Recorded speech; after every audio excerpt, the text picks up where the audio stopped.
नमस्कार दोस्तों, स्वागत है आपका हिंदी नॉलेज शो में।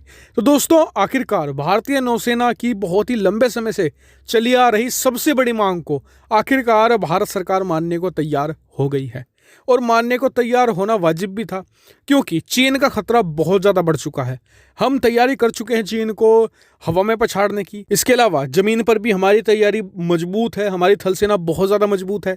वहीं बात करें तीसरा मोर्चा यानी कि समुद्र की, पानी की, तो वहाँ पर हम थोड़ा सा कमज़ोर पड़ते हैं चीन के मुकाबले।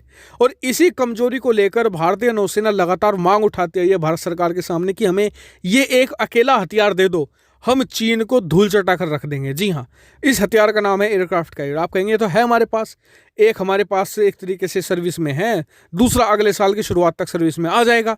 तो जी नहीं, भारत को चाहिए 3 एयरक्राफ्ट कैरियर। जी हाँ, 3 एयरक्राफ्ट कैरियर अगर भारत के पास होंगे तो चीन को ना सिर्फ हिंद महासागर में बल्कि घर में घुसकर दक्षिण चीन सागर में भी हम चीन को चुनौती दे सकेंगे। वहीं अब खबरें ये निकलकर सामने आई है कि भारत सरकार इसको लेकर सहमत हो गई है। भारतीय नौसेना की मांग को पूरा करने के लिए वो तैयार हैं और इसको लेकर बातचीत भी शुरू हो चुकी है कि कैसा ये बनेगा, क्या इसकी स्पेसिफिकेशन होंगी। वहीं अब एक दूसरी बात ये निकलकर सामने आई है कि क्या ये एयरक्राफ्ट कैरियर एक न्यूक्लियर पावर्ड एयरक्राफ्ट कैरियर होगा। जी हाँ, अगर सच में ये भारत का न्यूक्लियर पावर एयरक्राफ्ट होता है तो भारत के हाथ में एक बहुत ही बड़ी शक्ति आ जाएगी। क्या होता है एक न्यूक्लियर एयरक्राफ्ट कैरियर और भारत इसे कैसे हासिल कर सकता है, वो मैं आपको इस वीडियो में बताने वाला हूं। तो मेरे साथ आप इस वीडियो में तक बने रहिएगा। तो दोस्तों, न्यूक्लियर एयरक्राफ्ट कैरियर क्या होता है? तो ये एक होता तो एयरक्राफ्ट कैरियर है जैसे कि नॉर्मल होता है, लेकिन इसे चलाने के लिए ना तो आपको डीजल चाहिए ना इंजन चाहिए। इसमें होता है न्यूक्लियर प्रपल्शन, यानी कि न्यूक्लियर रिएक्टर होते हैं। इसका फ़ायदा होता है जैसे कि डीजल तो भरवाने के लिए समय समय पर इसे एक तरीके से तटों पर आना पड़ता है, बंदरगाहों पर आना पड़ता है। न्यूक्लियर पावर एयरक्राफ्ट कैरियर को अगर आपने एक बार फ्यूल कर दिया तो फिर आपको 20-25 साल तक कोई टेंशन नहीं होगी, ना तो ईंधन भरवाने की, ना ही बार बार तटों पर आने की, बंदरगाहों पर या फिर अपने जो नेवल बेस है वहाँ पर आने की कोई टेंशन नहीं, जिससे कि आपकी इस एयरक्राफ्ट कैरियर को इंटरसेप्ट कर पाना बहुत ही मुश्किल होता है। दूसरा फायदा होता है कि जैसे कि जो नॉर्मल एयरक्राफ्ट कैरियर होते हैं, जैसे कि डीजल का एयरक्राफ्ट कैरियर हुआ, तो उसकी कैपेसिटी कम होती है। मान लीजिए कि एक डीजल वाला एयरक्राफ्ट कैरियर है, एक तो उसकी रेंज कम होगी क्योंकि लिमिटेड रेंज है, दोबारा फिर से फ्यूल भरवाने के लिए वापस बेस पर आना पड़ेगा, ये रेंज कम हो गई। दूसरी चीज़ ये हो गई कि वो 50 या 60 एयरक्राफ्ट अपने साथ ले आ सकते हैं, जबकि इसके कंपैरिजन में न्यूक्लियर एयरक्राफ्ट कैरियर होते हैं जो वो एक तरीके से हर चीज़ डबल करते हैं। मान लीजिए अगर इस पर 50 एयरक्राफ्ट ले जा रहे हैं आप नॉर्मल पर, तो उस पर आप 100 एक साथ लड़ाकू विमान ले जा सकते हैं, हेलीकॉप्टर आप ज़्यादा ले जा सकते हैं अपने साथ, मिसाइलें ज़्यादा ले जा सकते हैं। ये उसकी खासियतें होती हैं। और रेंज तो अनलिमिटेड होती है, वो सारा मतलब कि दक्षिण चीन सागर को छान कर वापस भारत आ जाएगा, उसमें एक बूंद डीजल डालने की जरूरत नहीं पड़ेगी।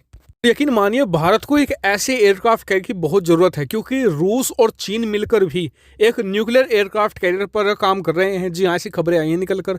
तो ऐसे में भारत के लिए भी चिंता का विषय है, क्योंकि अभी अगर हम बात करें किसके पास न्यूक्लियर एयरक्राफ्ट कैरियर हैं, तो अभी मोटे मोटे तौर पर तो या तो अमेरिका है या फ्रांस है, इनके पास ही एक न्यूक्लियर एयरक्राफ्ट कैरियर है। लेकिन अब सवाल उठता है कि भारत इसे कैसे बनाए, क्योंकि ये टेक्नोलॉजी बहुत ही ज़्यादा कॉम्प्लेक्स है।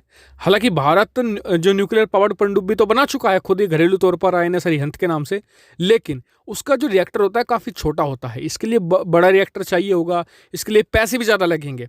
तो यानी कि एक तो भारत को पैसों का इंतजाम करना होगा जरूर भारतीय नौसेना को। दूसरा सबसे बड़ा है कि टेक्नोलॉजी थोड़ी सी हमें दूसरे देशों से लेनी होगी अगर हमें जल्दी बनाना है। तो ऐसे में अमेरिका भारत की बहुत मदद कर सकता है। अगर भारत अमेरिका से मदद मांगता है और अमेरिका मदद करता है तो भारत बहुत ही जल्द एयरक्राफ्ट कैरियर हासिल कर सकता है, एक न्यूक्लियर पावर एयरक्राफ्ट। और भारत को इसमें अमेरिका से थोड़ी शुरुआती मदद तो लेनी होगी अगर जल्द बनाना है, वरना इसे बनाने में बहुत समय लग जाएगा भारत को। भारत बना तो लेकर घरेलू तौर पर भी, लेकिन आप मानकर चलिए मोटे मोटे तौर पर करीबन 20 साल इसे बनाने में लग जाएंगे। हालांकि भारत एयरक्राफ्ट कैरियर तो बना लेगा जल्दी ही, 10-12 साल में तैयार कर लेगा, लेकिन जो इसका न्यूक्लियर रिएक्टर है उसे तैयार करने में कई साल लग जाएंगे। ऐसे में अगर अमेरिका भारत की मदद करे तो इसे भारत जल्द ही बना सकता है। दूसरी तरफ आप कहेंगे कि अमेरिका क्यों भारत की मदद करेगा, तो चीन को पछाड़ना। चीन अमेरिका के लिए सरदर्द बनता जा रहा है, अकेले वो पछाड़ नहीं पाएगा। भारत को शक्तिशाली बनने में अमेरिका को मदद करनी ही होगी। और इससे रिलेटेड मैं हर खबर पर नजर बना रखूंगा, जैसे कुछ अपडेट आता है मैं तुरंत आपको वीडियो बनाकर सूचित करूंगा। आपका क्या मानना है इस पर कमेंट करके मैं जरूर बताएगा। वीडियो को शेयर भी कीजिएगा और चैनल को सब्सक्राइब करना भी मत भूलिएगा। Thank you for watching video.